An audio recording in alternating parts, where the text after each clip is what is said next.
Okay, so you So mentioned low residue food. So that's not maybe like a day-to-day term for everybody. So what are we talking about low residue foods, like leading up to competition? Uh, I mean, one of a lot of they call it dry foods sometimes. Just foods that you're not necessarily uh going to hold. Um, sorry, Alex, I'm stumbling around with this one. So like low fiber, basically, Yeah, because fiber holds a lot of water, right? Like yeah. that's the thinking. Because unfortunately, Dr. Schwartz is having a old person moment, but um, yeah, like a low residue, low fiber. So fiber gets in your gut. One of the ways it keeps you regular is it absorb or holds water close to it, and Hmm. so your intestines are full of water and fiber, which almost in every situation is good. It's good for your health. It's good for staying regular. It's not great for making weight. So yeah, that's all. It's occurred to me that people might not be familiar with that term. Although I have it, so and that's the common recommendation, right? And so for me, and again, goes back to like try this stuff first, right? Like if you're have something coming up where you have to make weight, try a week of or a few days of low residue foods to see what it does to your weight. Because I know for me, it doesn't do anything because I just get constipated. And like maybe there's less water in my intestine, but there's more other stuff. So I don't find it has any positive effect on making weight for me. So yeah, try it first. Maybe it'll help. Maybe it won't. A lot of people swear by it, but find out if you're that person beforehand. All right. So how about like previous day weigh-in? So what if you do have 24 hours? But again, I know you're not. If they put you in charge of the regulations, you change it. But if you Yeah. are, Uh, what do you do? you can be a lot more aggressive, but just don't be stupid. Like you said, with doing a test run with foods, do a test run beforehand with weigh-ins.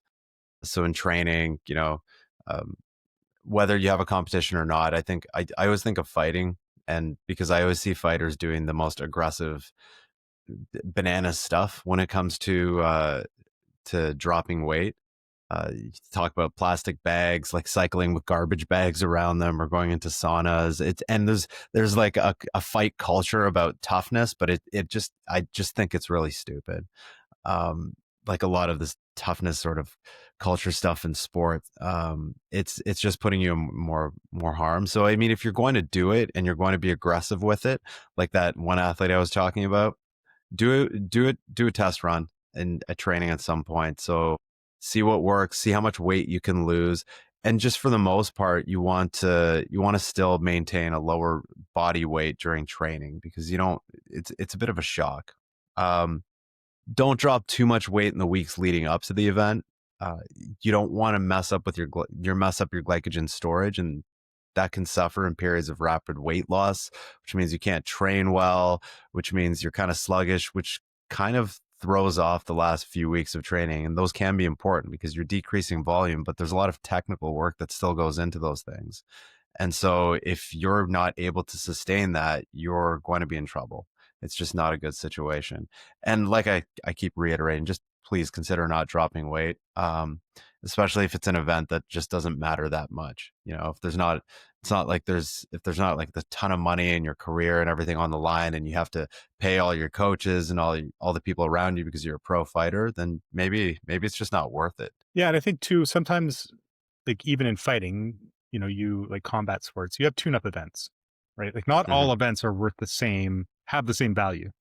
Um, or if you're, like a non-combat sport like weightlifting or powerlifting, everyone wants to do a PR at every competition, but I'm a big advocate for just doing lots of competitions. And when I have the opportunity, I have my athletes go to competitions without peaking at all. And it's just treat it like a workout because competing is its own skill. And the more experience you have competing, the better competitor you'll be. Even if you just go out there and Absolutely. try to go, 6 for 6 or 9 for 9 for your lifts, if you're, a weightlifter or power lifter respectively, um, getting in front of people and lifting, it's different. Warming up in a room you're unfamiliar with, it's different. Using bars that you don't train with at home, it's different. So there's a lot to be said for competing for competition's sake. And those are great meets to go in and not try to make weight and not try to do anything.